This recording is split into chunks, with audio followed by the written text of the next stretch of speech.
Sejam todos bem-vindos ao canal Evangelho das Boas Novas de Deus.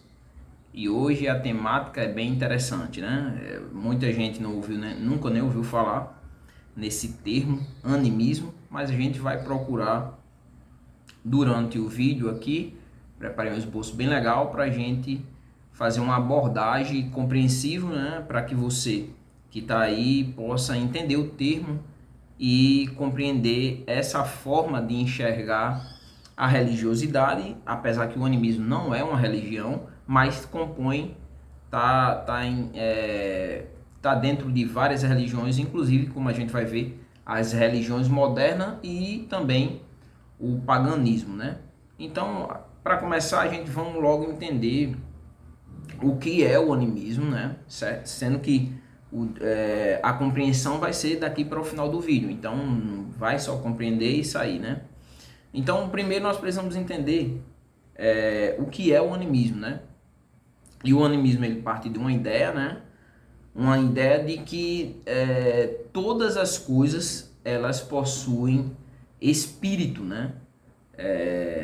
Tanto humanas quanto animais, árvores, características geográficas, os próprios fenômenos naturais, né? Como também os objetos inanimados, todos possuem um espírito, né? E nesse caso, por todos possuírem um espírito, né? Todos estão conectados entre si. Então, o que isso quer dizer? Que não existe nada que esteja fora dessa conexão espiritual a partir dos espíritos que compõem todas as coisas, né? Então, o animismo podemos dizer que é uma construção antropológica, né? E que é usado para identificar traços de espiritualidade, não com a ideia de uma religião, mas entre diferentes sistemas de crenças, né? Então, o animismo, como eu falei, não é considerado uma religião em si, mas é uma característica de várias práticas, no caso, várias religiões, né? Várias crenças, né? Esse termo animismo, né? Ele foi cunhado em 1871, né? Pela primeira vez, né? E você vai ver que ânimos, né? A palavra ânimos, que vem do termo latim, né? Animus significa alma ou mesmo a ideia de vida, né? De existência, né?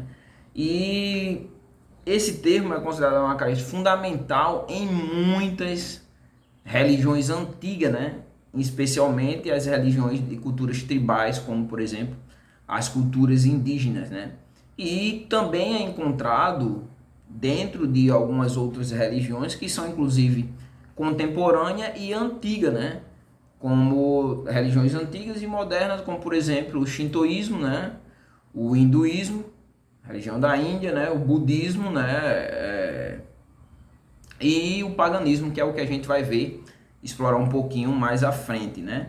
Então, o animismo é uma forma de entender o mundo espiritual e o mundo material, né? Isso sem haver uma separação ou uma hierarquização, sem que haja essa hierarquia, né? Mas partindo da ideia de que tudo está conectado, que nada está solto, mas que tudo está conectado e por haver essa conexão, há necessidade de que seja respeitado e reverenciado, né?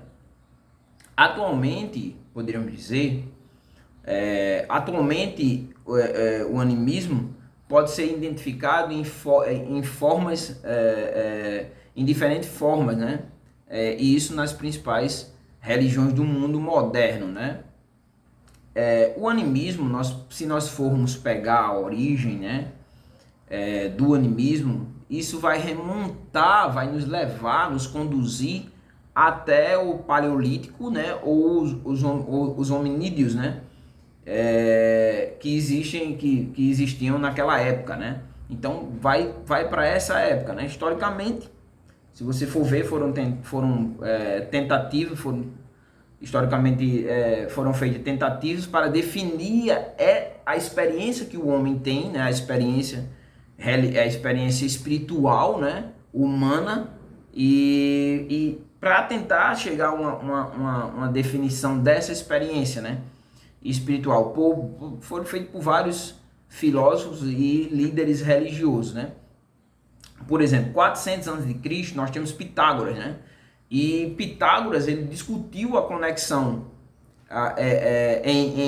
a conexão e união, né, entre alma individual e a alma divina. Então nós encontramos aqui já essa ideia de uma união entre a alma tanto humana, a alma individual de um ser, como a alma divina, né? No caso, Pitágoras indica uma crença em uma alma abrangente, né, de humanos e a questão de objeto, né? Então, acredita que ele tenha, o que se acredita que ele tenha aprimorado essas crenças, né, a partir dos seus estudos no Egito, né, a partir dos seus estudos com os antigos egípcios, né? E, no caso, essa reverência pela vida e pela natureza, né, e planificação da morte, indicam as fortes crenças, né, a partir de Pitágoras, animista. Quando nós vamos para Aristóteles, por exemplo, Aristóteles, ele definiu os seres vivos como coisas que possuem um espírito, né? Então, você já vê também aqui, mais uma vez, a ideia animista, né? Principalmente em sua obra sobre a alma, né? Que foi publicada em 350, no caso, antes de Cristo, né? Quando nós nos voltamos para os filósofos antigos, né? Você vai ver que eles trazem a ideia de animus, né? Animus mundi, quer dizer, uma alma do mundo. Vemos também essa ideia de animismo. Já no século XIX, né, você vai ver que Edward Burnett Taylor, né, 1871, usou essa palavra animismo em uma obra que ele publicou chamada Cultura Primitiva, né? E aí ali ele definiu o animismo como as práticas religiosas mais antigas, né? Agora, quando nós nos voltamos para dentro das religiões, dessa pluralidade religiosa, né?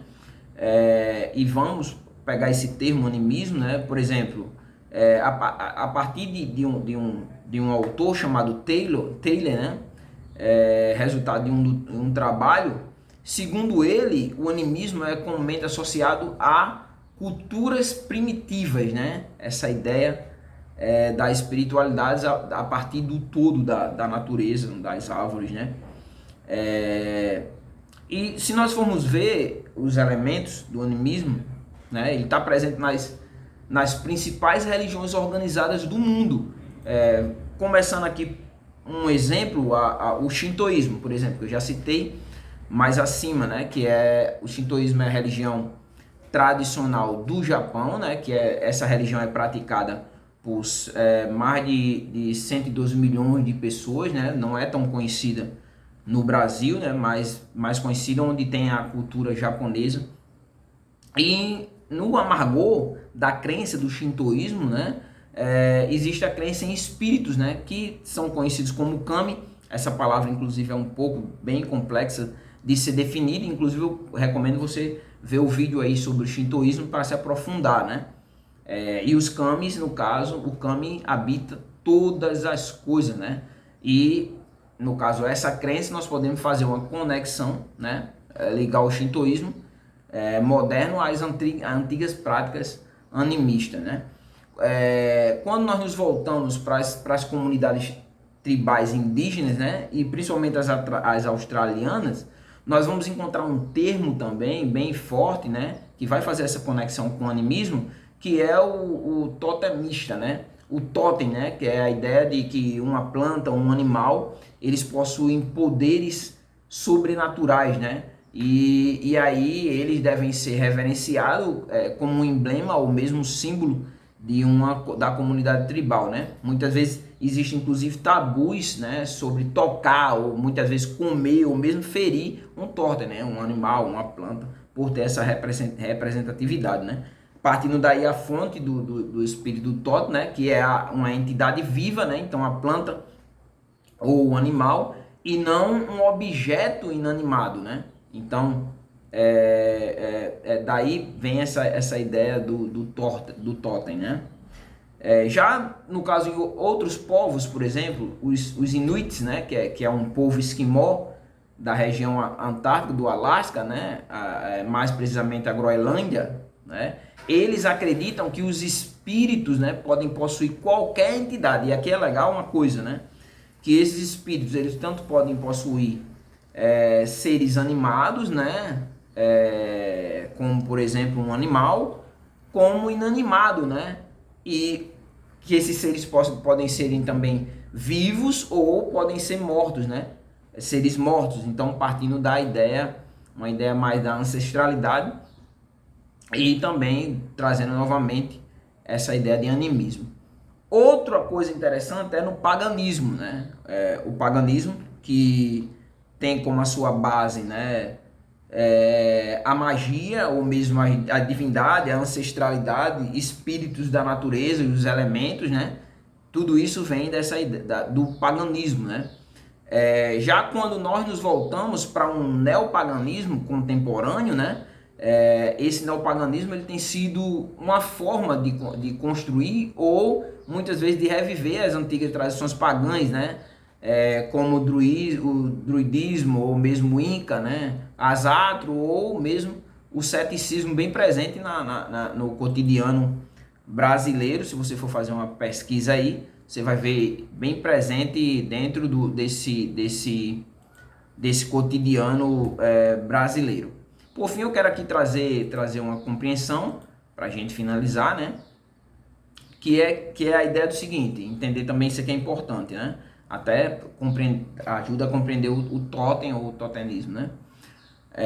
Que essa crença, o animismo, a crença na espiritualidade, ela é ampla e holística, né?